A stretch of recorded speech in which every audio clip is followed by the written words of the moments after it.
So I just did this intro, and all at once I went into a coughing, sneezing, and pretty much a sickness fit. So bear with me as I try to get through this again.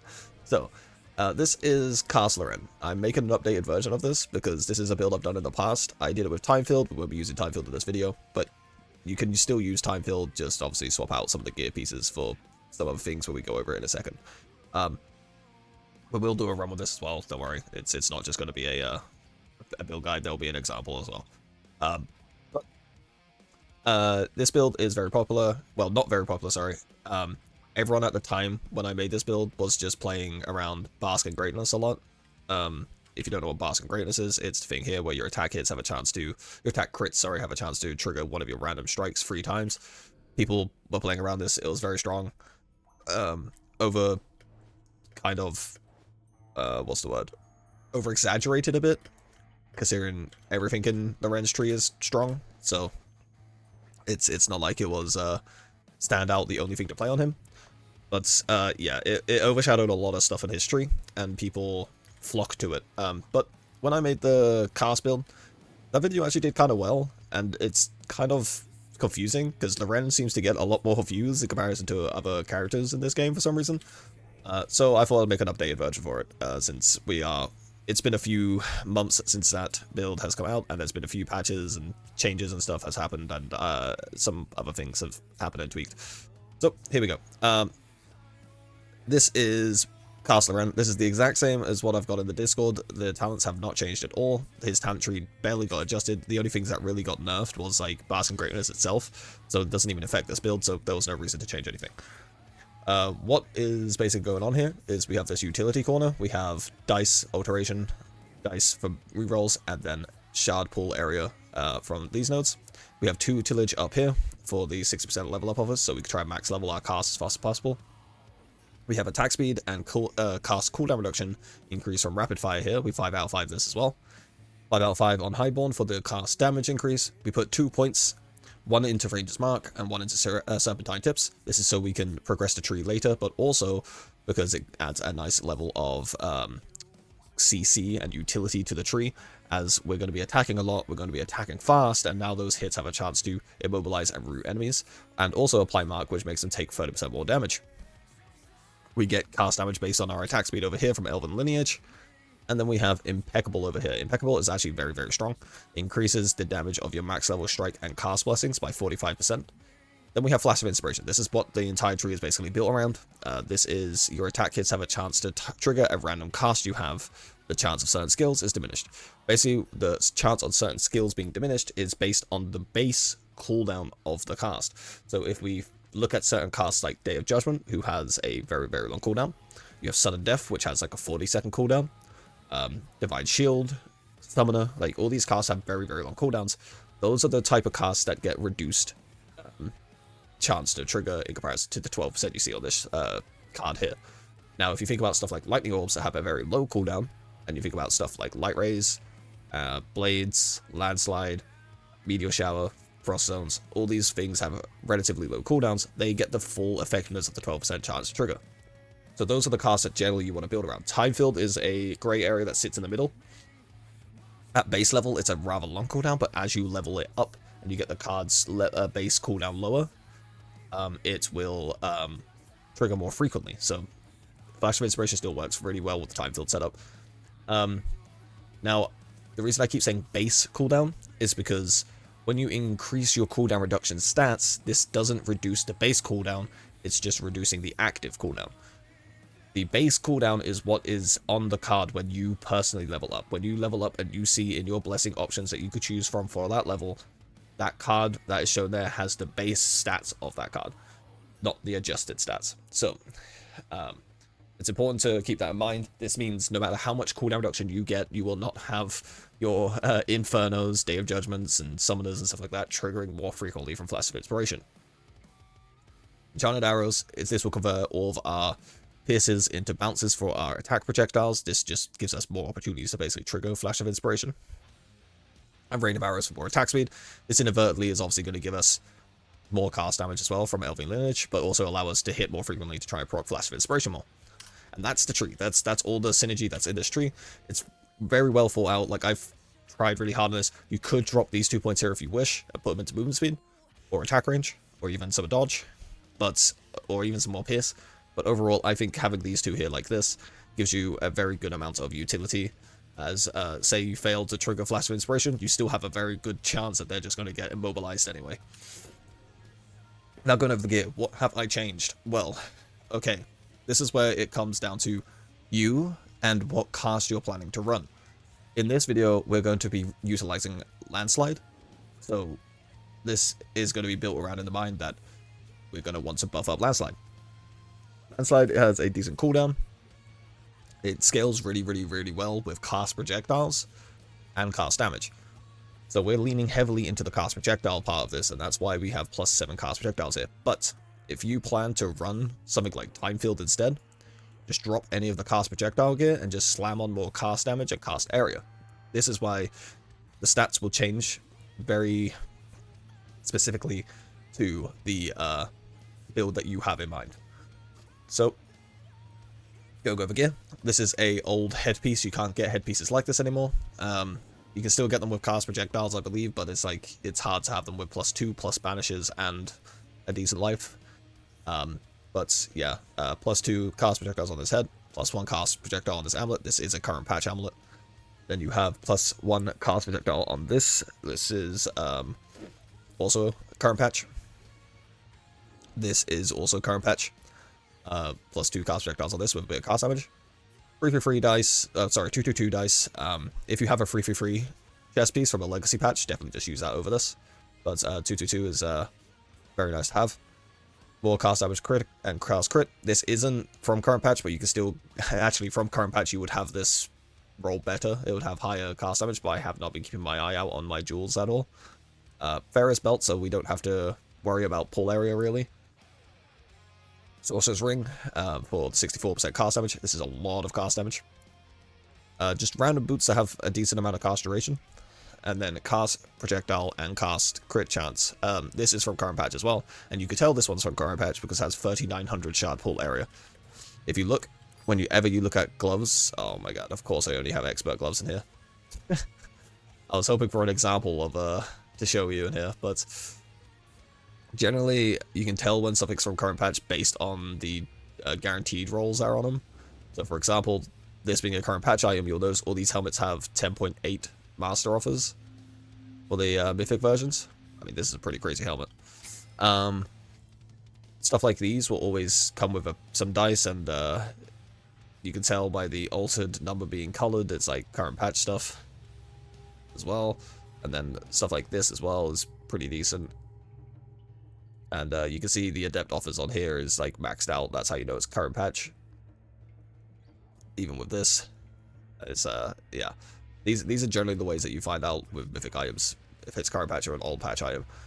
But that being said, let's get into our run, shall we? The only god we really care about is finding Nin. Once we have Nin for this setup in particular, the run can begin. We'll take Curiosity for our first level, just so we have the dice, I guess. Sorry if you hear me sniffling at all. I am actually full of, so I've been losing my voice, and now I'm full of cold. My body cannot make its mind up. Taking summer is completely fine. I actually don't mind summer here at all, because we want Fury. This also gives us access to, that one blessing that increases cast damage, that I can never remember the name of. I think it's Vehemence. It went through, some of the blessings in this game, you're going to have to forgive me, have gone through many iterations of name changes. Like, for example, Frost Zones used to be called Blight. Stuff like that. Serendipity used to be on Mort. So, I might slip my my brain when it comes to naming things sometimes. But we're going to hope to find our Nin now. Cool, so we're going to banish that, reroll. I'm not going to take legendaries just for the sake of this video as well. Well, I generally don't take them anyway, but we're going to keep banishing stuff until we can get Landslide at better rarity. At a better rarity.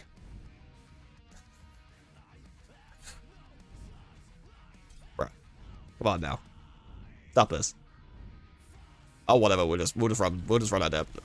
I was hoping to get an expert or something, but And that was fine. And as you can see, because of all these extra projectiles now, extra cast projectiles, every time we attack and it triggers, we're going to have 10 of them on our screen, which is very good.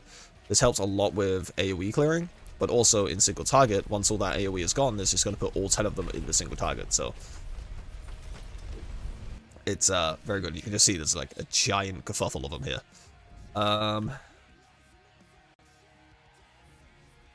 Time isn't terrible, because this is +6 bounce.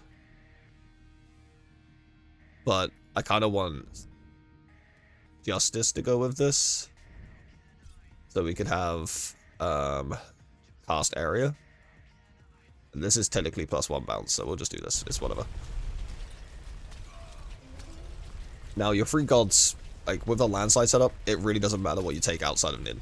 So if you want more damage, you can take Crom as well, and Summer, and get Warpact.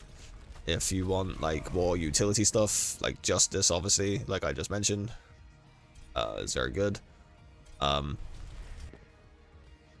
This is our master offers, by the way, and yet we're finding so many legendaries. It's kind of weird.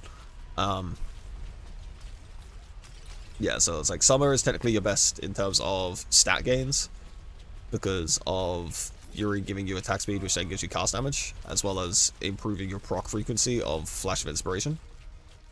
And plus then you also get cast damage with Vehemence.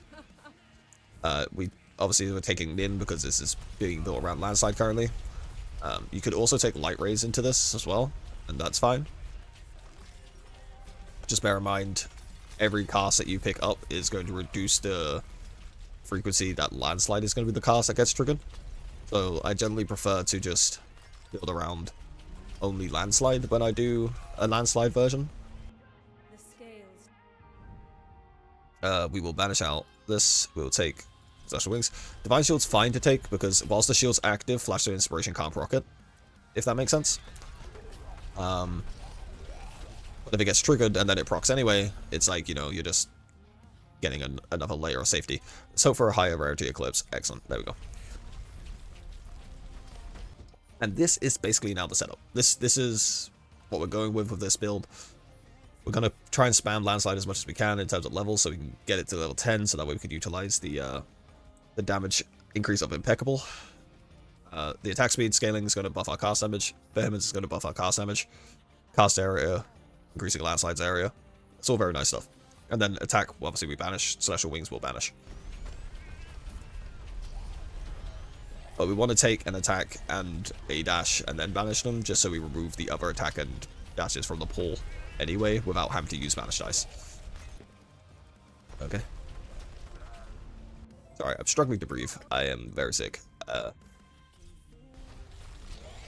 didn't think I was going to feel this bad before I started recording, but I'm already having like cold sweats, and it's awful.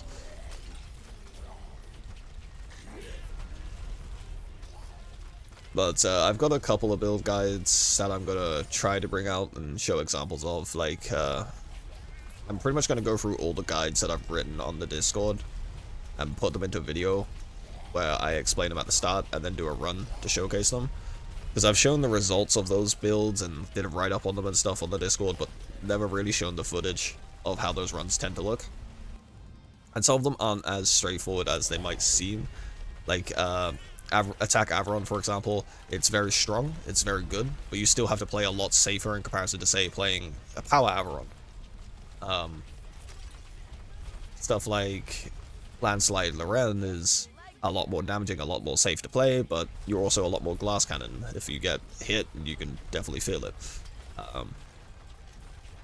But it's like, range characters in general in Death Style, this is always going to be a thing, is like just easier and safer and more powerful because of the fact you can just do everything a melee character does, but from a distance. It's a hard one to balance. It's like they can speed enemies up so they get to the range characters easier, but then melee characters get punished by that exact same way of trying to counter them because, well, now they are being run down faster. They could give more enemies increased range so they can shoot you for further, but that actually just punishes melee characters a lot more, etc, etc. They could add mechanics which force you to get close to enemies, which honestly is probably the better solution.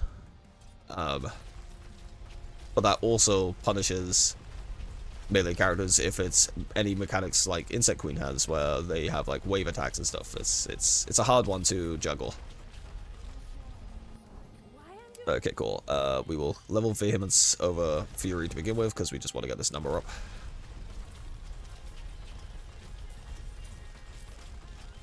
Now, something to note, as we're increasing our attack speed and increasing our cast damage based on our attack speed, it's actually in the third multiplier bucket, because of the fact it's a talent doing that. Which means it's a lot more impactful than it might seem. Cool. I will definitely take this.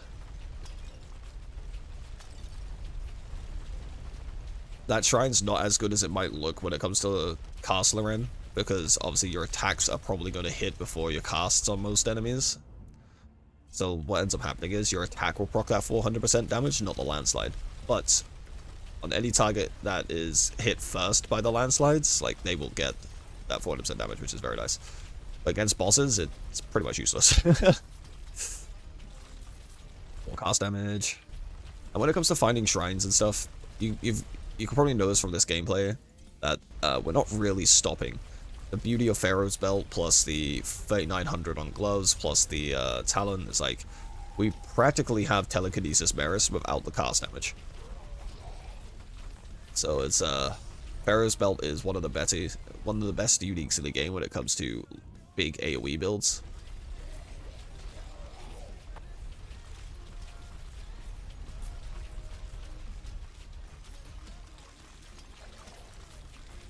Let's keep moving. Finding magnets obviously is also helpful. I love Fury.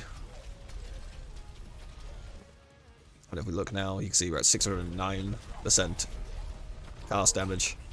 Replica, what's that one? Oh, that's summon, okay. Ugh. When we don't get any procs, this is like our most vulnerable moment, is when Flash of Inspiration just refuses to proc sometimes. Or when it does proc, it like prioritizes enemies that aren't even near you. That's your biggest vulnerable moment in builds like this.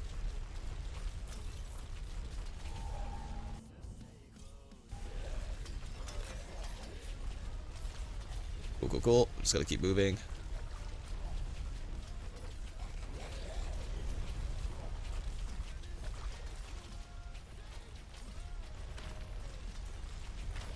And one of the other things that you can do if you're looking for more damage and you want to start utilizing other stats as well is you could slot in some like master offers. You could run Waste, you could run Genie, for example.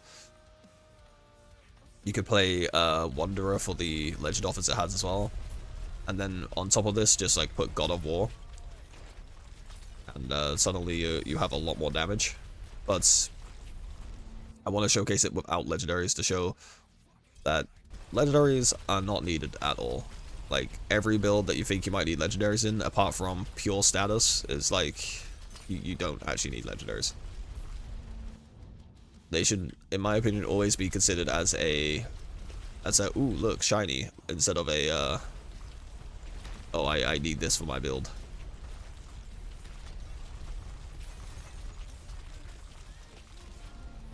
Cool. So like here, for example, if I take Divine Shield, you'll see what I mean. Like, we take it, it's active, and our landslide is still triggering as frequently as it is, because the cooldown for Divine Shield doesn't actually start until it triggers. So right now, it doesn't have a base cooldown because it's not triggered. As soon as it's triggered, that's when it goes on cooldown. That's when the that's when you have a chance of Flash of Inspiration to trigger again, but because the cooldown is so high, it has a diminished rate anyway. So you're always going to be triggering your landslides anyway.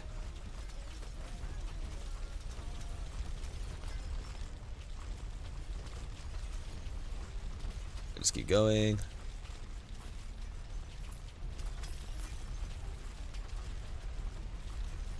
I like how all the enemies are like here, right? Like, they're very close to us, but yet somehow our auto attack is still like focusing up here for some reason.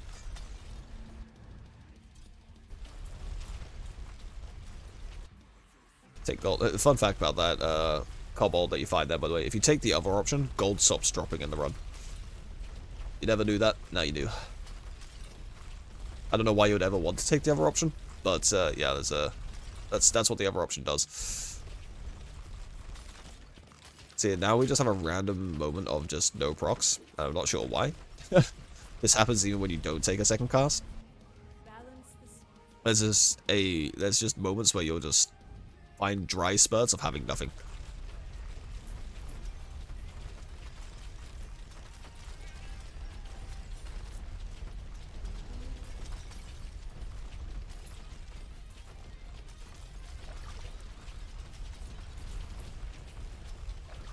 Keep going. Yeah, and if you don't want to take Justice, obviously you won't get your rocks as big, but you could take someone like Time instead for extra bounces to increase your chance of trigger Flash of Inspiration. You could also take Crumb's attack for more projectiles. For more attack projectiles, I mean. And yes, this works in every act because Landslide is broken. But you could utilize other casts as well for the same thing. Okay, we'll do that. We'll alter, take Gemini. Should have been banishing out Justice stuff long ago, in all honesty. Because hopefully we can get Landslide basically capped out at level 10 before we even get to Insect Queen, since it only needs 3 more levels.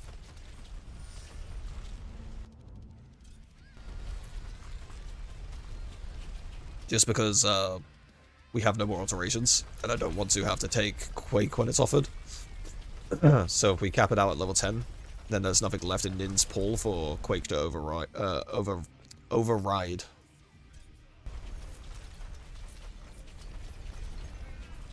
We'll take the movement.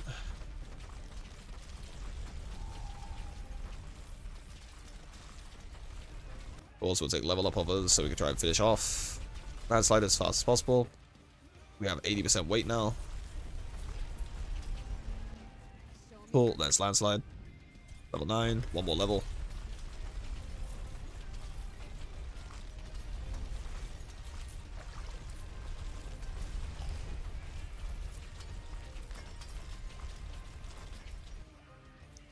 Cool. Yeah, anytime we see one of these shrines that use your health to do something, we're just gonna try and only take it whilst we have, okay, give me Piety. Whilst we have, Divine Shield active. That way we can just mitigate the hit every time.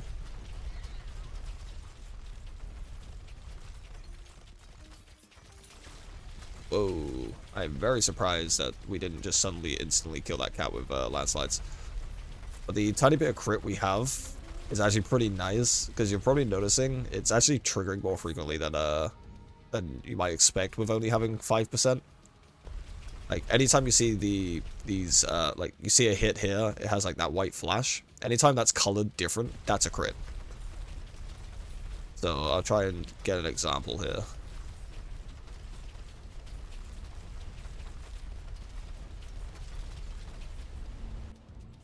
Level 10 landslide, excellent. When I notice one, I'll try and get a quick pause on it.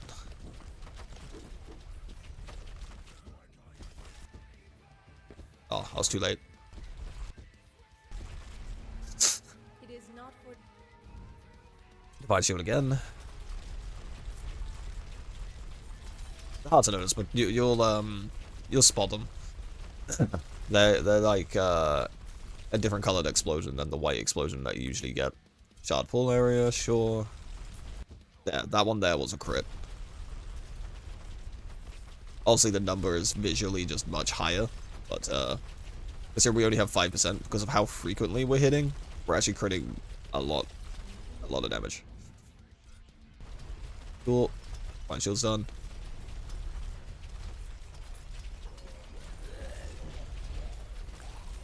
We basically just become an apocalypse now. Whatever we run over is pretty much dead.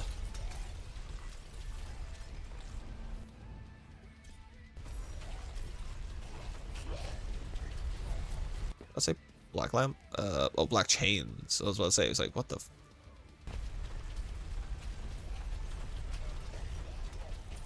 How the hell did we get another genie?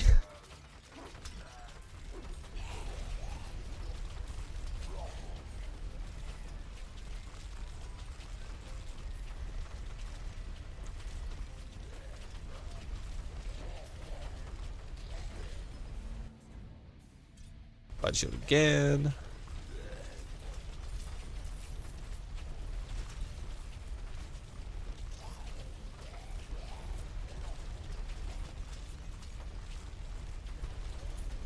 Wow, weakening bow.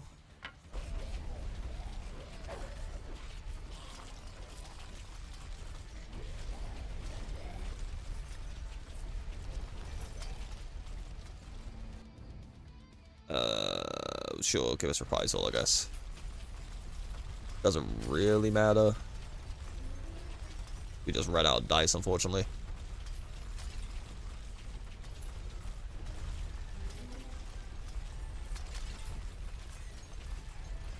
We have become the traveling avalanche.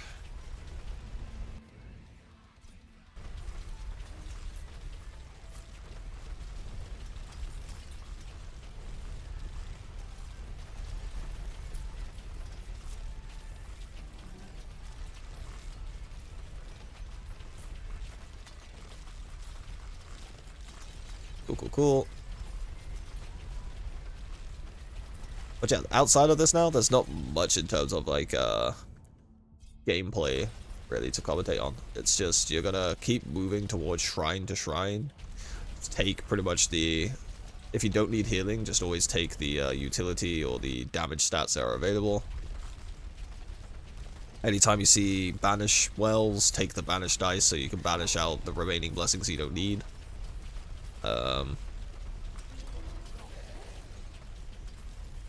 Try to zigzag instead of running it straight past like I'm doing. Zigzagging is technically better for finding more shrines.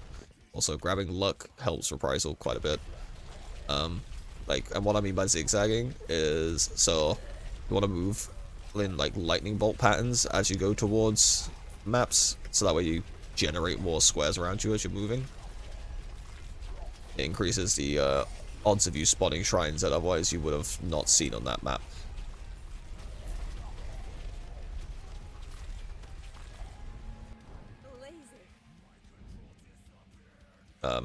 Sure.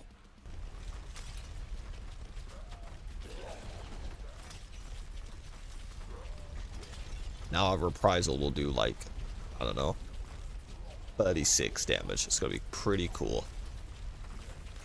Actually, why did that give us power damage? It is a status. That's interesting.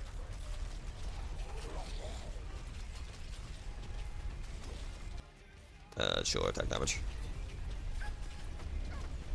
Insect Queen will take like an extra second to kill compared to other bosses and stuff, just because she gets damage reduction from the as she spawns.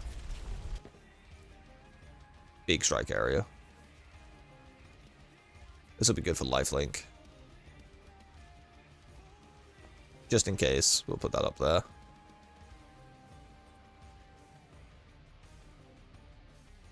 Meh.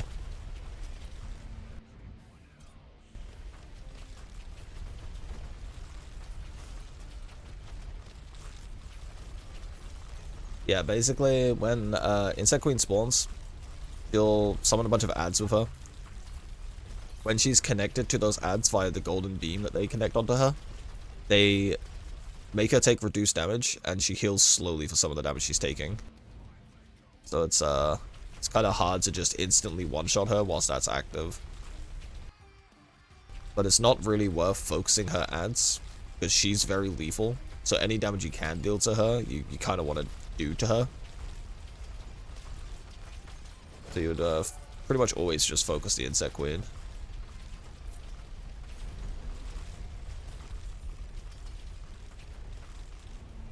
Stuff like sudden death is pretty good for her, because sudden death can actually kill her ads like instantly for you. So it's pretty nice. Well, cost damage. How much are we at now? 692. Okay.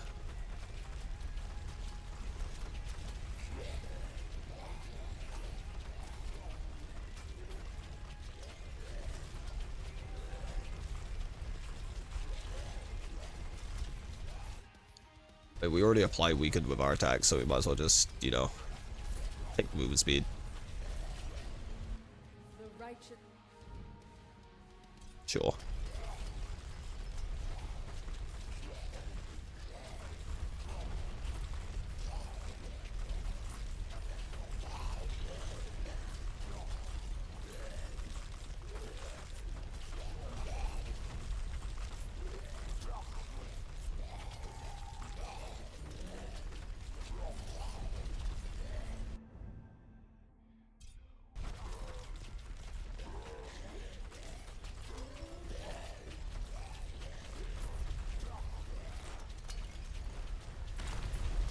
Cool. And another thing actually, I forgot about this when I was talking about it earlier. This build actually is very, very good when it comes to Black Serpents. Black Serpents from Mort are very, very good with this. It actually feels incredible because you just fire so many of them, it triggers your cursed effects and stuff, and then if you just pick up, like, say, 1 point in Soul Stealers or 1 point in Ravens so you can get Mayhem unlocked for Mort as well, you could just spam out Black Serpents everywhere. If they kill any elites and bosses and stuff like that, you gain damage that way.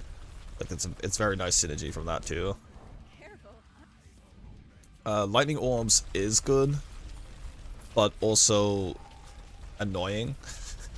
Because when you spawn the lightning orbs, what ends up happening is your auto attack, if you have it on auto attack like I do now, and we're just like walking around letting it just target random things to proc the attacks, it'll actually hit the lightning orbs, like it'll focus lightning orbs, which is very counterproductive.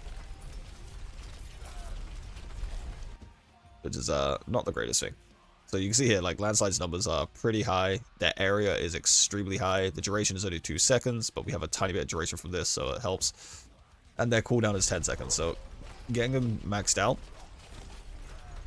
helps a lot with the base cooldown, and we don't experience that drought as much anymore of, like, casts and stuff. So this is why we take tutelage, so we can try and spam level our main blessing as fast as we can.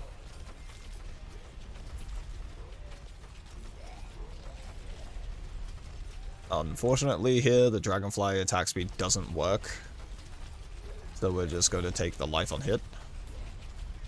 What I mean by it doesn't work is it just straight up doesn't get applied to your attack speed, which is unfortunate. We don't need tutelage, we don't need level up offers, everything's max, so we'll just take the heals.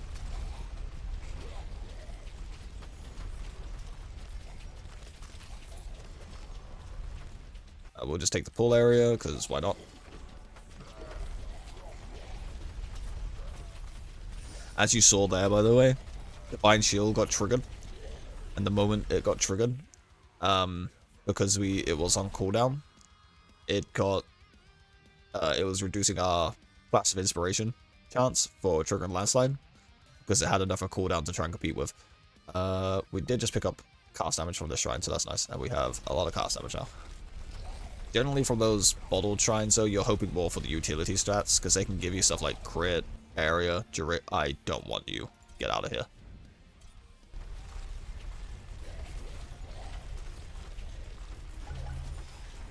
It's actually crazy to me that we're getting this many legends offered in this run.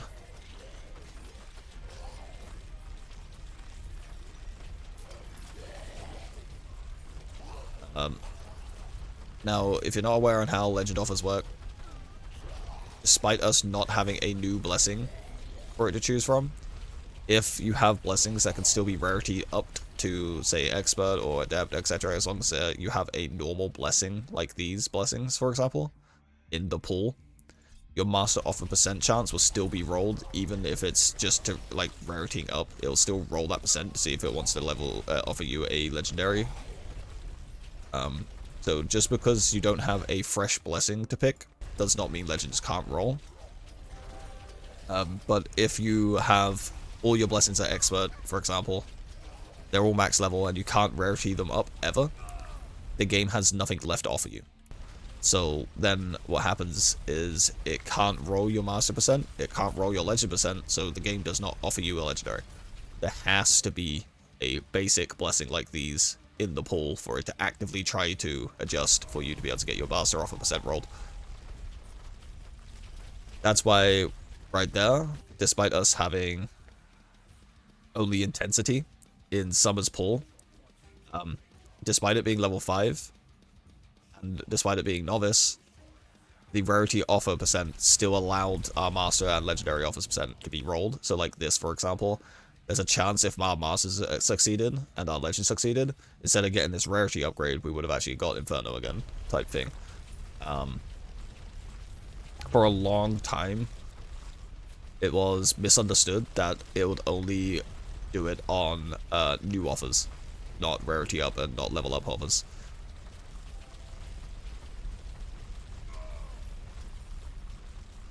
Do this.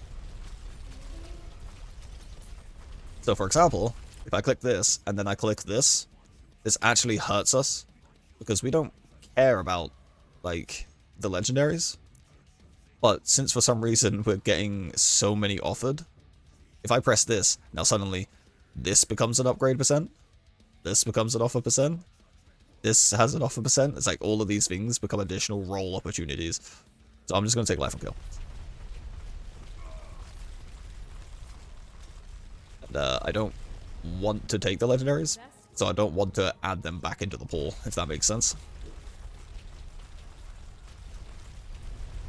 But in your runs, I highly recommend taking the beetle, so that way you can get your main blessing like landslide to masters. Okay, well, I guess we'll be over here for a second.